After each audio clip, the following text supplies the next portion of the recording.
ഇതിപ്പോ എന്താ സംഭവം എന്നല്ലേ നിങ്ങൾ വിചാരിക്കുന്നേ?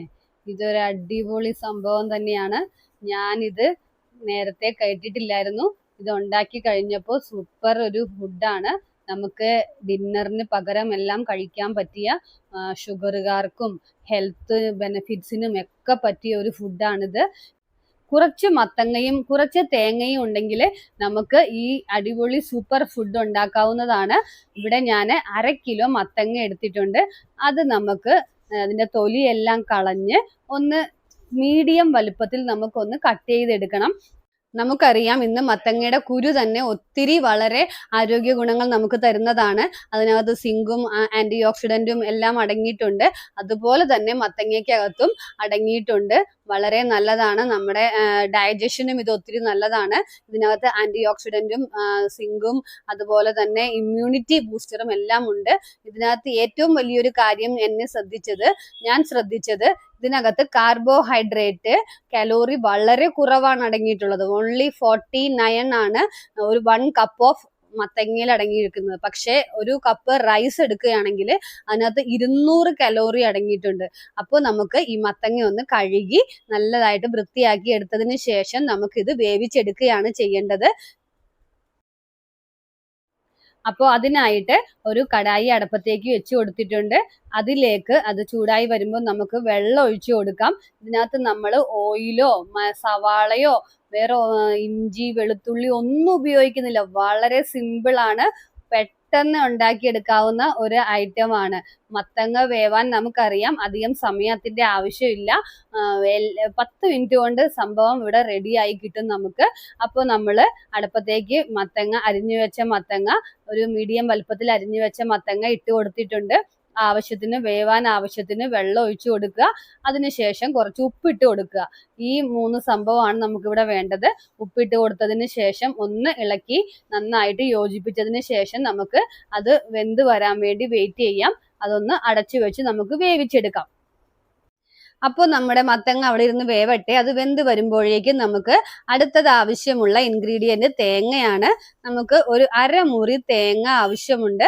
1/2 മുറിയുടെ ഒരു 1/4 ഭാഗത്തോളം നമ്മൾ ഒരു മിക്സിയുടെ ജാറിലേക്ക് ഇട്ട് കൊടുക്കണം. ഒരു 1/4 ഭാഗം നമുക്ക് ഇവിടെ മാറ്റി വെക്കാം. അത് നമുക്ക് പിന്നീട് ആവശ്യമുണ്ട്. അപ്പോൾ ഇതുപോലെ ഇട്ട് കൊടുത്തതിന് ശേഷം കുറച്ച് വെള്ളം ചേർത്ത് നന്നായിട്ട് അരച്ചെടുക്കുക.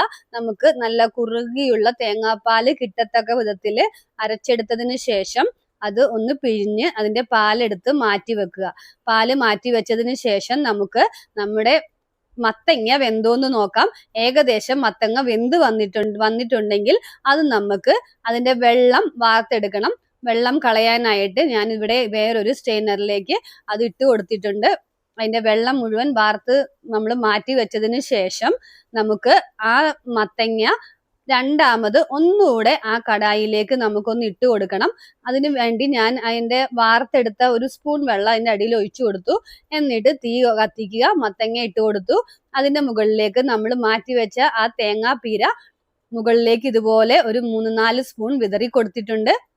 ഇനി നമുക്ക് ഒരു 5 മിനിറ്റ് അല്ലെങ്കിൽ ഒരു 3 മിനിറ്റ് ആ തേങ്ങയൊന്ന് വെന്ത് വരാൻ വേണ്ടിയിട്ട് ഒരു ചെറിയ തീയിലിട്ടിട്ട് അതൊന്ന് അടച്ചു വെച്ച് വേവിച്ചെടുക്കുക. ആ തേങ്ങയുടെ പച്ചമണമൊക്കെ ഒന്ന് മാറി അതൊന്ന് വെന്ത് വരാൻ വേണ്ടിയിട്ട്. ഇവിടെ നോക്ക്, നന്നായിട്ട് അത് ആ ഒരു സ്പൂൺ വെള്ളം താഴെ ഒഴിച്ചു കൊടുത്തത് കൊണ്ട് ആ ആവിയിൽ അടച്ചു വെച്ച ആവിയിലിരുന്ന് അത് വെന്തിട്ടുണ്ട്. ഇപ്പൊ വെള്ളമൊക്കെ പറ്റി നന്നായിട്ട് നമ്മുടെ മത്തങ്ങ ഇവിടെ റെഡിയായി വന്നിട്ടുണ്ട്. ഇത്രയേ ഉള്ളൂ സംഭവം. ഉണ്ടാക്കാൻ എന്ത് എളുപ്പം അല്ലേ? പെട്ടെന്ന് പണി കഴിഞ്ഞു. വേറെ ഒന്നും നമുക്ക് അരിയണ്ടേയും ഒഴിക്കണ്ടേയും എണ്ണയുടെയും ഒന്നും ആവശ്യമില്ല.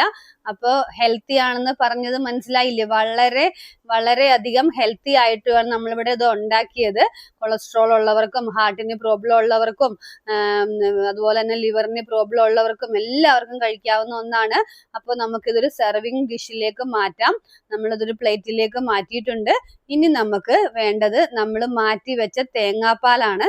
ഇതിന്റെ മുകളിലേക്ക് നമുക്ക് അവസാനം ആ തേങ്ങാപ്പാൽ ഒന്ന് ഒഴിച്ചു കൊടുക്കണം. ആ തേങ്ങാപ്പാൽ ഞാനിവിടെ എടുത്ത് മാറ്റി വെച്ചിട്ടുണ്ട്.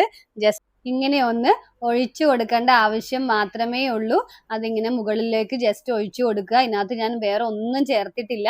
ഇനി ഒന്നും ചെയ്യാനില്ല, ജസ്റ്റ് കഴിച്ചാൽ മാത്രം മതി. ആ മത്തങ്ങയുടെ ചെറിയ സ്വീറ്റ്നെസ് ഓൾറെഡി ഉണ്ട്. മത്തങ്ങയ്ക്കകത്ത് ഒരു സ്വീറ്റ്നെസ് ഉള്ളത് കൊണ്ട് വളരെ ടേസ്റ്റിയുമാണ്. ഇത് ഉണ്ടാക്കുന്നതിന് മുമ്പ് ഞാൻ ഓർത്തു എങ്ങനെയായിരിക്കും, കഴിക്കാൻ കൊള്ളാവോ, ടേസ്റ്റ് ഉണ്ടാകുമോ, മധുരം ഉണ്ടാകുമോ എന്നൊക്കെ ഒത്തിരി എനിക്ക് സംശയങ്ങൾ ഉണ്ടായിരുന്നു. പക്ഷെ ഉണ്ടാക്കി കഴിഞ്ഞപ്പോൾ സൂപ്പർ ആയിരുന്നു. അപ്പൊ എങ്ങനെയാ, നിങ്ങൾ ഇന്ന് തുടങ്ങി ട്രൈ ചെയ്യുമല്ലേ? അപ്പോ മറ്റൊരു റെസിപ്പിയുമായി നമുക്ക് വീണ്ടും കാണാം. അതുവരെ stay happy, stay blessed. Melfi from Kolkata.